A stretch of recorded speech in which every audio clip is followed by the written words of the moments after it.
प्यारे बच्चों, आप ह्यूमन हेल्थ एंड डिजीज ये चैप्टर पढ़ रहे हैं। इसमें एक लेक्चर हुआ है। पिछले लेक्चर में आपने ये जाना था कि ह्यूमन हेल्थ क्या होती है। ह्यूमन हेल्थ का मतलब शारीरिक रूप से स्वस्थ होना यानी फिजिकल हेल्थ, मानसिक रूप से स्वस्थ होना यानी मेंटल हेल्थ, सामाजिक रूप से स्वस्थ होना सोशल हेल्थ। तो हेल्थ का मतलब फिजिकली, मेंटली और सोशली हेल्दी होना। इसके अलावा आपने दो तरह की बीमारियां जानी थी, इन्फेक्शियस और नॉन इन्फेक्शियस। इन्फेक्शियस डिजीजेस वो होती हैं जो एक पर्सन से दूसरे पर्सन में कॉन्टेमिनेट हो जाती हैं, संक्रमित हो जाती हैं, और नॉन इन्फेक्शियस एक पर्सन से दूसरे पर्सन में संक्रमित यानी कॉन्टेमिनेट नहीं होती। और कुछ डिजीजेस के बारे में आपने सीखा था। कुछ बैक्टीरियल डिजीजेस थी, कुछ वायरल डिजीजेस थी, कुछ हेलमिन्स के द्वारा होती थी, कुछ हेलमिन्स के अलावा प्रोटोजोआ के अलावा होती थी, और कुछ फंजाई के द्वारा होती थी। इनके बारे में जाना था, उनके सिम्टम्स, उनके लक्षण जाने थे, और ये कैसे एक व्यक्ति से दूसरे व्यक्ति में संक्रमित होती हैं, ये जाना था।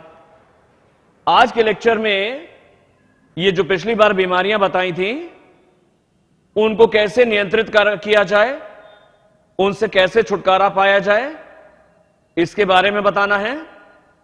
और इम्यूनिटी के बारे में, हमारा शरीर बीमारियों से कैसे लड़ता है, बीमारियों से हमें कैसे बचाता है, यानी इम्यूनिटी के बारे में पढ़ना है। बहुत इंपॉर्टेंट लेक्चर है।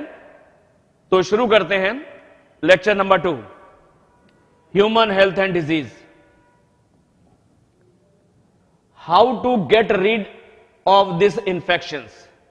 गेट रीड का मतलब होता है छुटकारा पाना।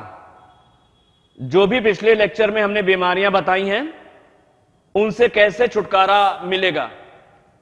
How to get rid of these infections. सबसे पहले बेटा ध्यान रखना, personal and public hygiene. Personal hygiene का मतलब यह होता है अपनी खुद की साफ सफाई, और पब्लिक हाइजीन का मतलब होता है सार्वजनिक स्थानों की साफ सफाई, जहां पर लोग इकट्ठा होते हैं, जैसे कि रेलवे प्लेटफॉर्म, जैसे कि सुलभ शौचालय, जैसे कि आपका एयरपोर्ट। तो ये वो स्थान है जहां पर पब्लिक इकट्ठा होती है, वो पब्लिक प्लेसेस कहलाते हैं या सार्वजनिक स्थान कहलाते हैं। उनकी साफ सफाई, तो पहले अपनी साफ सफाई, पर्सनल हाइजीन, और सार्वजनिक स्थानों की साफ सफाई जहां पर लोग इकट्ठा होते हैं। अगर साफ सफाई पे ध्यान देंगे तो बहुत सारी बीमारियों से बचा जा सकता है। पर्सनल हाइजीन में अपनी साफ सफाई में क्या करना है, अपने को साफ कैसे बनाया जाए।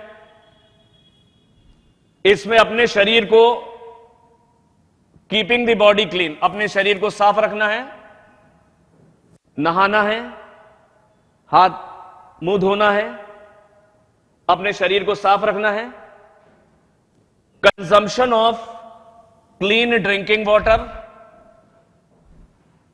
साफ पानी पीना है, साफ खाना खाना है, सब्जियां जो हैं उनको और फलों को धो करके खाना है। सब्जियां और फलों को ठीक से धो करके तब उन्हें खाना है, पकाना फिर खाना है। सब्जियों को पकाने से पहले अच्छी तरीके से धोना है, और जो कच्ची सब्जियां खाते हैं उनको भी अच्छे से धोना है, और फलों को भी अच्छे से धोना है। तो पर्सनल हाइजीन में क्या हो गया, अपने शरीर को साफ रखना है, पीने का पानी, खाना, सब्जियां और फल, इनको साफ करना है, इनको कंज्यूम करने से पहले, खाने से पहले साफ करना है। पब्लिक हाइजीन में जो सार्वजनिक स्थानों की सफाई है, जहां पर लोग इकट्ठा होते हैं, सार्वजनिक स्थल, उसमें क्या करना है, डिस्पोजल ऑफ वेस्ट, तुमने अक्सर देखा होगा कूड़ा घर है जहां पे कूड़ा पड़ा रहता है, बहुत गंदगी रहती है आसपास, कूड़े घर के आसपास गुजरना मुश्किल होता है, इतनी बदबू आती है। उन स्थानों से बीमारियां फैल सकती हैं। तो कूड़े का जो सही से निस्तारण होना चाहिए, और जो ह्यूमन एक्सक्रीटा है इसका भी सही से डिस्पोजल यानी निस्तारण होना चाहिए। तो जो भी घरों से निकलने वाला कूड़ा है या और भी कूड़ा है जो विभिन्न स्थानों पर पड़ा रहता है, उसका सही से निस्तारण हो, डिस्पोजल हो। और ह्यूमन एक्सक्रीटा जिसमें मल होता है व्यक्ति का, उसका सही से निस्तारण हो, सीवर लाइन के जरिए जा रहा हो, सीवर लाइन कहीं से टूटी वगैरह ना हो। Periodic cleaning and disinfection of water reservoirs, जिन टंकियों में हम लोग पानी रखते हैं उन्हें बोलते हैं वाटर रिजर्वॉयर्स। जैसे छत के ऊपर जो टंकी रहती है, सिंटेक्स वगैरह, समय समय पर उसको साफ कराना है। तो और उसका डिसइंफेक्शन, उसका संक्रमण दूर करना है। अक्सर देखो जिन टंकियों से पानी आता है ऊपर छतों में रखी रहती हैं, ऊपर मकानों में प्लास्टिक की भी रहती हैं और सीमेंटेड भी रहती हैं, उनको साफ कराना है, उनका इन्फेक्शन दूर करना है, क्योंकि उन्हीं से पानी नीचे आ रहा है, वो संक्रमित कर सकता है। तालाब से कुछ लोग पानी पीते हैं, पूल्स वगैरह, सफाई ध्यान रखना, पानी पीने से पहले पानी को साफ करना है। तालाबों की भी साफ सफाई रखनी है। टैंक्स, जो वाटर रिजर्वायर में टैंक्स भी आते हैं, टैंक्स इधर भी कह सकते हो, घरों में जहां पानी छोटे मोटे बर्तनों में रखा जाता है, सफाई से रखा जाए। और जो टंकियों से पानी आ रहा है आपके किचन में, आपके घर में आ रहा है ऊपर से, उन टैंक्स की भी साफ सफाई करनी है समय समय पर। And observing standard practices of hygiene in public catering.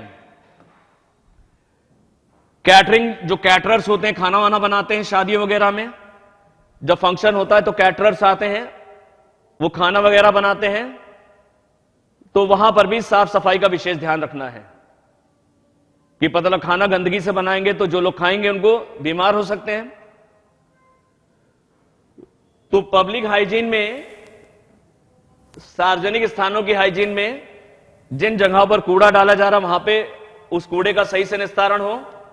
Human का एक्सक्रीटा सीवर लाइन के जरिए जा रहा है, सीवर लाइन का प्रबंध हो और कहीं से टूटी वगैरह ना हो कि सीवर लीक कर रहा है।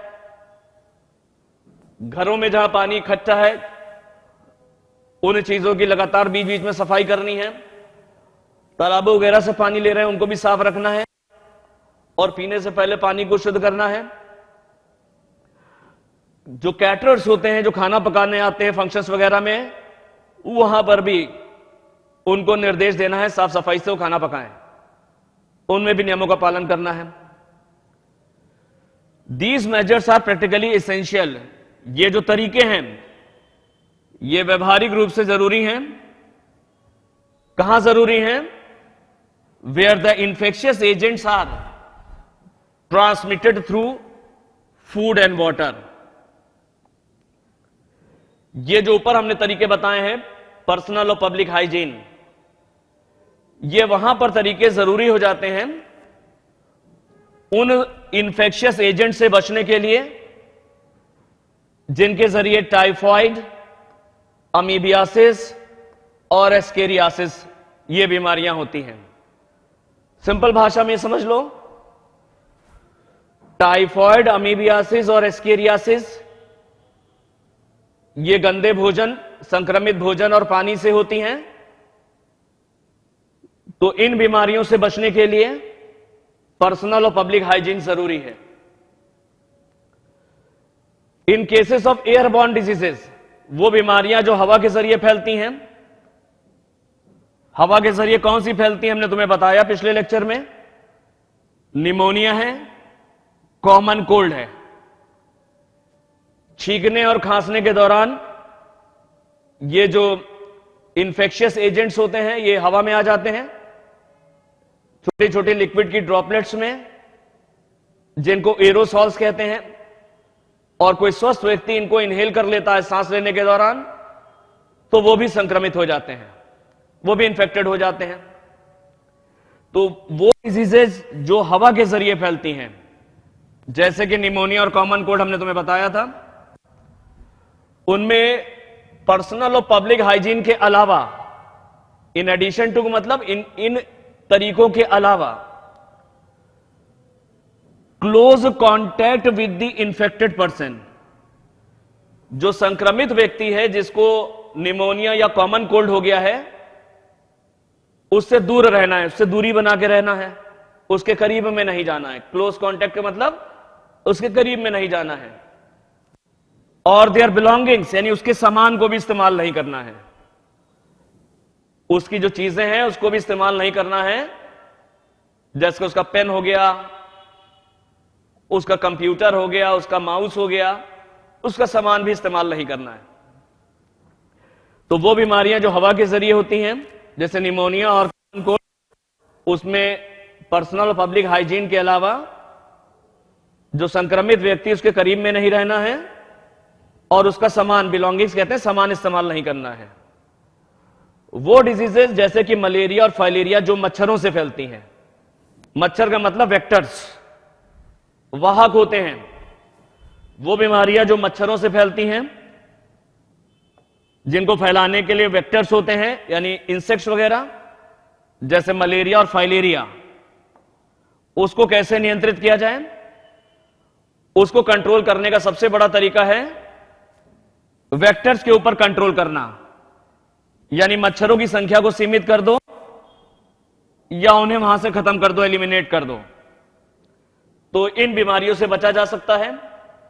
मलेरिया और फाइलेरिया जो मच्छर या कीड़ों के द्वारा फैलती हैं, इंसेक्ट्स जो होते हैं वेक्टर्स होते हैं, तो आप इंसेक्ट्स यानी मच्छरों पे कंट्रोल करना है, और मच्छरों को अगर हम खत्म कर देंगे, एलिमिनेट कर देंगे, तो मलेरिया फाइलेरिया से बचा जा सकता है। आगे देखते हैं।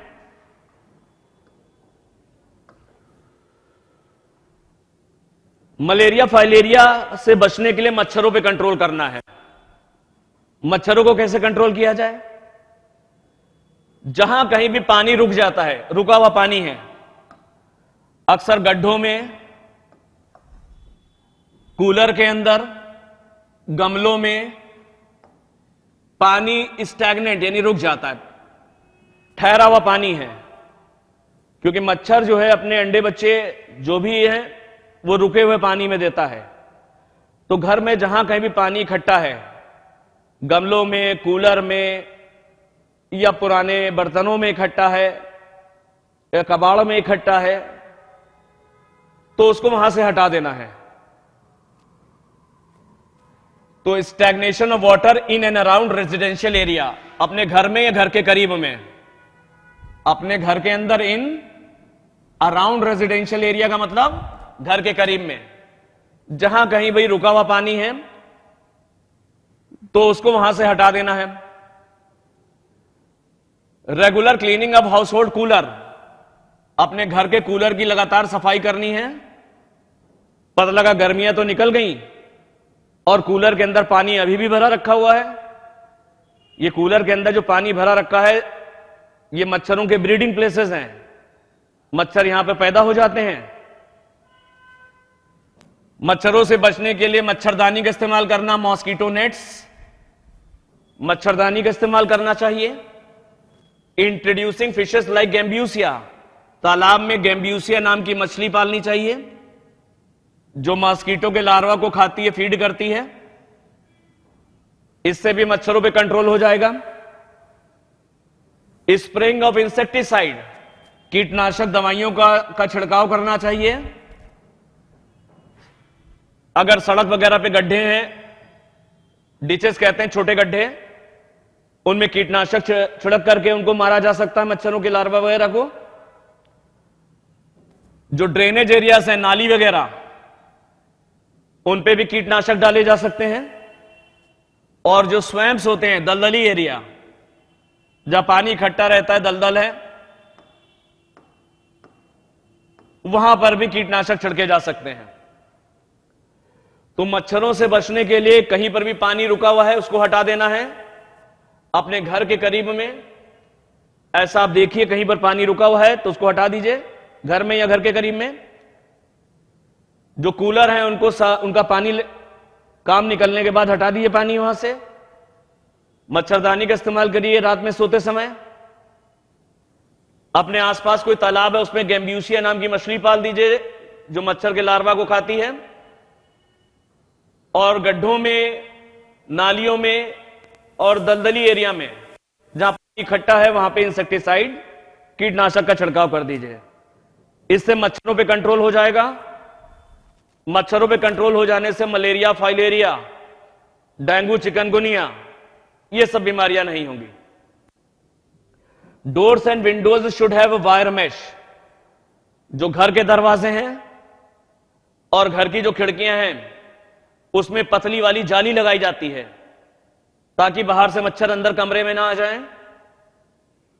तो डोर मेश, डोर और विंडोज पे वायर मेश लगाना है, तार वाली जालियां, ताकि मच्छर कमरे के अंदर प्रवेश ना करें। इस तरह की सावधानियां महत्वपूर्ण क्यों हो जाती हैं?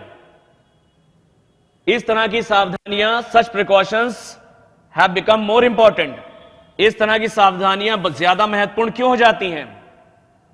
क्योंकि पिछले समय में डेंगू और चिकनगुनिया ये बीमारियां बहुत ज्यादा फैल गई थी, वाइड स्प्रेड। बहुत सारी ऐसी घटनाएं हुई, इंसिडेंसेस हुए जहां पर डेंगू और चिकनगुनिया बहुत ज्यादा फैल गया था। और डेंगू और चिकनगुनिया मच्छरों से फैलता है। और मच्छरों पे अगर कंट्रोल कर लिया जाए जो तरीके ऊपर बताए गए हैं तो इन बीमारियों से बचा जा सकता है। क्योंकि डेंगू और चिकनगुनिया ये जानलेवा बीमारियां हैं। तो सच precaution have become more important due to widespread incidences of the vector-borne diseases like dengue and chikungunya in many parts of India. India के बहुत सारे हिस्सों में डेंगू और चिकनगुनिया बहुत ज्यादा फैल गया था, अक्सर फैल जब भी जाता है। इससे बचा जा सकता है अगर ऊपर जो हम सारे तरीके फॉलो करते हैं। ध्यान रखना, डेंगू और चिकनगुनिया किससे फैलते हैं ये भी याद कर लेना, एनसीईआरटी ने नहीं दे रखा है। डेंगू और चिकनगुनिया फीमेल मॉस्किटो से होते हैं और उस मॉस्किटो एडीज इजिप्टियाई, एडीज इजिप्टियाई पूरा नाम है, टाइगर मॉस्किटो कहते हैं। तो तुम इतना ही ध्यान रखना, एडीज ही याद रखो और टाइगर मॉस्किटो। एडीज इजिप्टियाई डेंगू और चिकनगुनिया को फैलाने वाले मच्छर हैं। तो मच्छरों पर कंट्रोल करने से इन सारी बीमारियों से बचा जा सकता है। और कंट्रोल करने के तरीके सारे बताए ऊपर हमने। फिर आता है वैक्सीन का इस्तेमाल करना, टीकाकरण। तो सरकार जो है वो उसने कुछ टीकाकरण का कार्यक्रम बना रखा है कि बच्चा जब जन्म लेता है तो जन्म से लेकर के कौन कौन से टीके लगने हैं ये सभी सरकारी अस्पतालों में और प्राइवेट हॉस्पिटल में एक चार्ट दिया जाता है। किस किस समय में ये टीके लगेंगे बच्चों को। ये इम्यूनाइजेशन प्रोग्राम है या टीकाकरण प्रोग्राम है जो हमारे इम्यून सिस्टम को स्ट्रांग करता है, जो हमारी इम्यूनिटी को बढ़ाता है।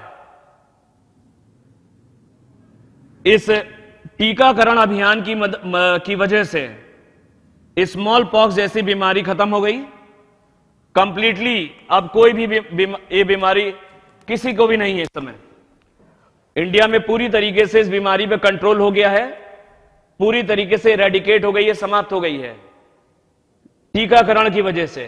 कौन सी? Smallpox. ये चिकन पॉक्स नहीं है, स्मॉल पॉक्स। स्मॉल पॉक्स बहुत पुरानी बीमारी है और बहुत लोगों की ये जान ले चुकी है। अब टीकाकरण की मदद से इस बीमारी पर नियंत्रण पा लिया गया है। ये अब पूरी तरीके से इंडिया से खत्म हो चुकी है, इरेडिकेट हो चुकी है।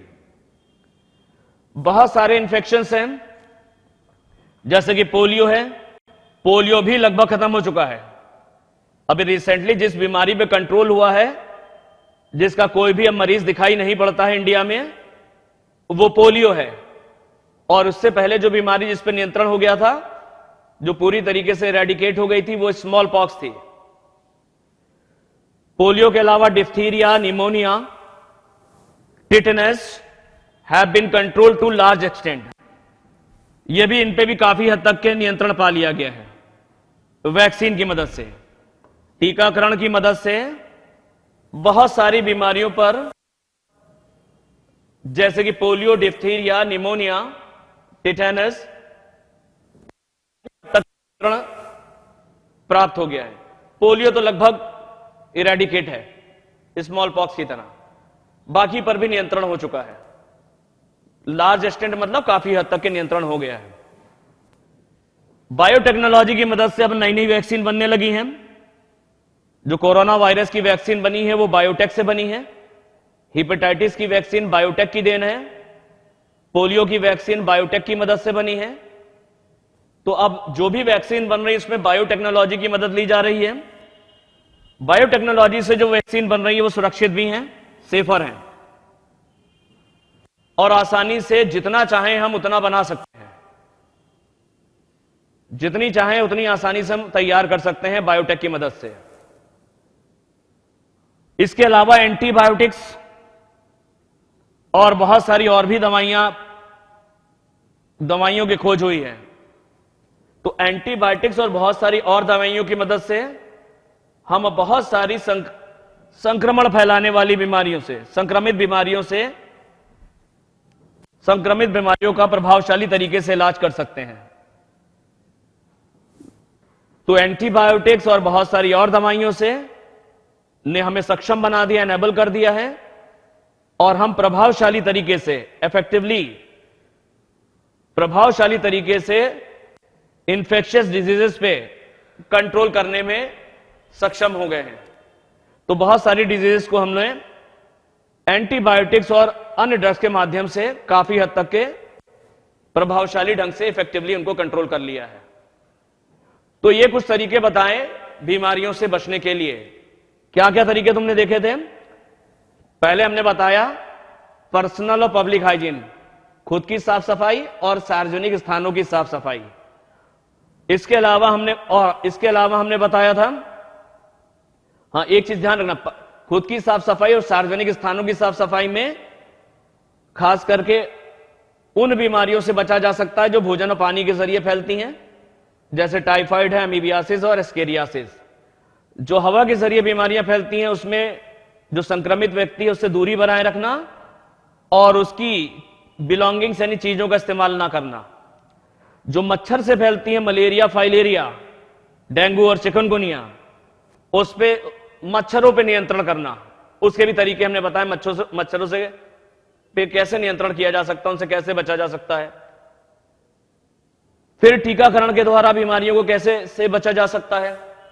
टीकाकरण से बहुत सारी बीमारियों से बचा जा सकता है, अब टीके आसानी से उपलब्ध हैं। और एंटीबायोटिक्स और दवाइयों की मदद से बहुत सारी बीमारियों को हम प्रभावशाली तरीके से सही कर सकते हैं। ये सारी चीजें देख लेना। ये तो हो गया how to get rid of this infection, इन संक्रमण से कैसे छुटकारा पाया जाए। छुटकारा पाने के तरीके हमने बताए।